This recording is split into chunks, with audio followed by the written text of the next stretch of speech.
Assalamualaikum warahmatullahi wabarakatuh. Selamat pagi pemirsa Trans 7. Khazanah Ensiklopedia Islam Dunia pagi ini kembali hadir ke hadapan Anda untuk berbagi informasi Islami. Semoga menginspirasi dan menjadi motivasi aktivitas Anda hari ini. Pemirsa Khazanah, dalam menjalankan pendidikan kepada anak agar menjadi hamba Allah yang saleh dan sesuai harapan orang tua, seringkali orang tua terpaku pada faktor-faktor materi semata. Dipilihkan sekolahan Islam terpadu, dikontrol jam belajar malam, dipenuhi jenis buku, disuruh sholat tepat waktu, dan semisalnya. Hal ini tidaklah salah, bahkan itulah hak anak yang harus dipenuhi untuk mendapatkan pendidikan dan kehidupan yang baik. Akan tetapi jangan pula dilupakan bahwa semua itu baru pada tataran material. Masih ada faktor yang cukup besar, bahkan boleh jadi menjadi faktor penentu bagi kesalehan dan kesuksesan seorang anak kelak, yaitu faktor spiritual seperti doa, menjaga ibadah, dermawan, usaha halal, amanat, dan jenis kesalehan lainnya. Inilah yang ditegaskan Al-Quran dan disebutkan sebagai faktor penting untuk anak dan sebab sukses anak, yaitu kesalihan orang tua. Artinya orang tua yang ingin mendidik anaknya menjadi anak yang saleh haruslah membuat dirinya sendiri saleh. Lalu apakah memang kesalehan orang tua akan berpengaruh terhadap anak?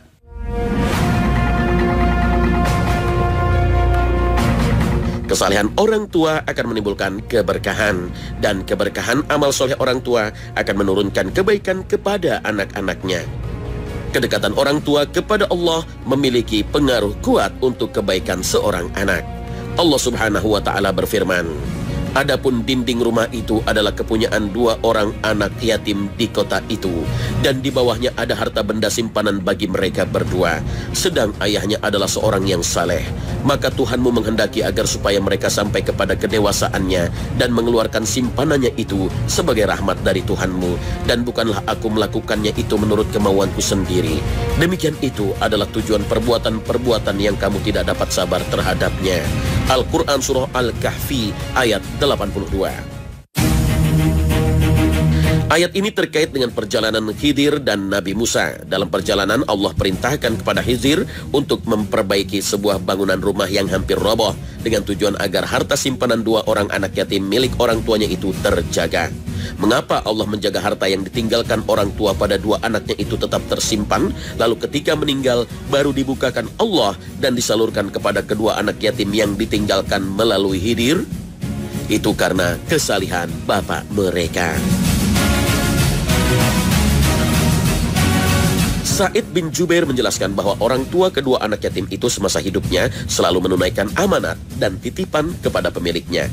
Maka ketika ia meninggal, kemudian Allah Ta'ala menjaga harta simpanannya sehingga ditemukan kedua anaknya, lalu keduanya mengambilnya.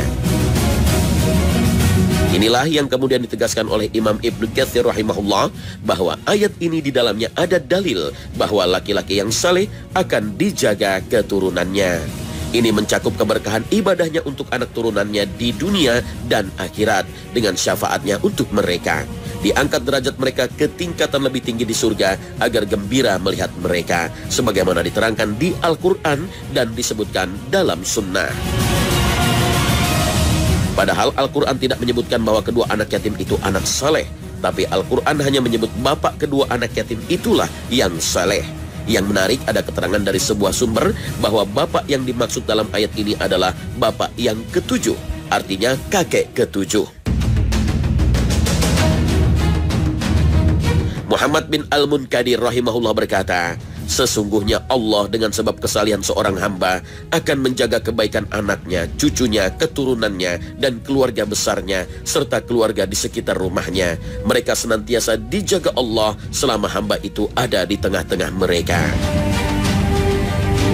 Lebih tegas dalam kitab Aunul Ma'bud disebutkan bahwa pengaruh kesalihan orang tua akan menurun kepada keturunannya. Dampak kesalihan menurun sampai ke anak 7 turunan karena sebab kesalihan bapak mereka. Oleh karena itu, para orang tua perlu mengetahui dan menyadari bahwa perilaku mereka sekarang ini akan memiliki dampak kepada keturunannya di dunia dan akhirat, sehingga ia mengusahakan terbaik untuk kemaslahatan keturunannya dengan memperbaiki kedekatan kepada Allah dan senantiasa bertakwa kepadanya. Allah Subhanahu wa ta'ala berfirman tentang balasan untuk orang istiqomah di jalannya dalam firman-Nya. Sesungguhnya orang-orang yang mengatakan Tuhan kami ialah Allah, kemudian mereka meneguhkan pendirian mereka, maka malaikat akan turun kepada mereka dengan mengatakan, janganlah kamu merasa takut dan janganlah kamu merasa sedih. Al-Quran Surah Fussilat ayat 30. Imam Ibnu Katsir menerangkan tentang makna dan janganlah kamu merasa sedih, maksudnya jangan bersedih atas apa yang kamu tinggalkan dari urusan dunia berupa anak, keluarga, harta dan hutang, bahwa Allah akan menjaga mereka di dunia. Saat menjelaskan Al-Quran Surah Al-Tur ayat 21, Imam Ibnu Katsir mengambil satu kesimpulan. Ini karunia Allah Ta'ala kepada anak dengan keberkahan amal bapak. Adapun karunia Allah kepada bapak adalah dengan sebab keberkahan doa anak. Sa'id bin Musayyib, seorang ulama besar generasi tabi'in, sangat menyadari hakikat ini sehingga beliau berkata, sungguh saat aku sholat, lalu aku ingat anakku, aku selalu tambah sholatku. Dengan amal soleh itu, ia berharap sampai ke tingkatan orang-orang saleh. Lalu dengan kesalihannya itu, ia berharap kelak keturunannya menjadi orang-orang saleh. Oleh karena itu, Allah siapkan karunia dan pemberian berharga untuk para orang tua soleh yang memiliki anak soleh dengan doa dan istighfar anak-anak tersebut untuk dirinya. Abu Hurairah radhiyallahu anhu menuturkan, Rasulullah Shallallahu alaihi wasallam bersabda, sesungguhnya Allah akan mengangkat derajat seorang hamba soleh di surga. Lalu hamba tadi bertanya, wahai Rabbku, dari mana aku dapatkan semua ini? Lalu Allah jawab, dengan sebab istighfar anakmu untukmu. Hadis riwayat Ahmad. Mengapa kesalehan itu harus diprioritaskan? Semua aktivitas, perilaku, perbuatan, dan apapun itu yang dilakukan di dunia dalam aktivitas sehari-hari itu sebenarnya semua mengarah menuju Allah Subhanahu wa ta'ala. Siapapun kita, mukmin maupun bukan, ahli maksiat maupun bukan, semuanya bergerak menuju satu titik yang pasti, semua akan melaluinya. Itulah titik akhir menuju Allah.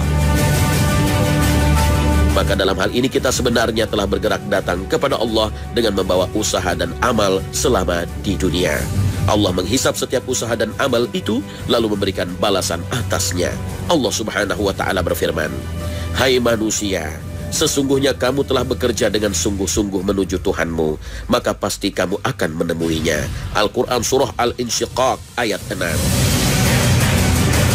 Kata al-insan, manusia, dalam ayat ini bersifat umum yang mencakup setiap manusia, apapun kondisinya, mukmin dan kafir, baik dan jahat. Imam At-Tabari rahimahullah berkata tentang ayat ini, wahai manusia, sesungguhnya kamu benar-benar pekerja amal dibawa menuju kepada Tuhanmu, lalu kamu pasti berjumpa kepadanya dengan amal-amal itu. Apakah amalmu itu berupa kebaikan atau keburukan? Kemudian beliau memberikan nasihat, maka hendaknya amalmu termasuk amal yang akan menyelamatkanmu dari murka Allah dan mendatangkan ridhonya untukmu. Janganlah amalmu itu termasuk amal yang membuat Allah murka terhadapmu sehingga engkau akan binasa. Malaikat Jibril pernah berkata kepada Nabi SAW, hai Muhammad, hiduplah sesukamu maka kamu pasti akan meninggal. Cintailah apa yang kau inginkan maka kamu pasti berpisah dengannya. Dan beramallah sekehendakmu maka pasti kamu akan menjumpainya. Wallahu a'lam.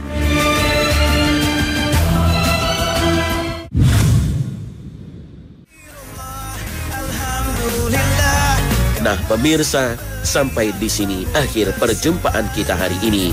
Semoga Allah Subhanahu wa ta'ala senantiasa memberikan hidayah dan taufiknya kepada kita. Amin ya rabbal alamin. Terima kasih atas perhatian Anda. Wassalamualaikum warahmatullahi wabarakatuh.